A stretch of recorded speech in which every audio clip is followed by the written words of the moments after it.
చిత్రగారు పుట్టాక 60 ఏళ్ళు గడిచాయి, అయినా విడగాత్రంలో మాధుర్యానికి లోటేది.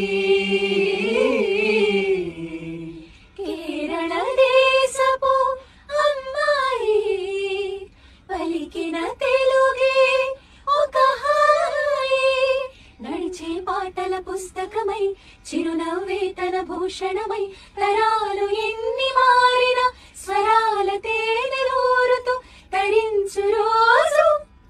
అహో ఒక మనసుకు నేడే పుట్టిన రోజు, అహో తన పల్లవి పాడే చల్లని రోజు. ఇదే ఇదే కుహు స్వరాల కానుక, మరో వసంత గీతిక జనించు రోజు. అహో ఒక మనసుకు నేడే పుట్టిన రోజు.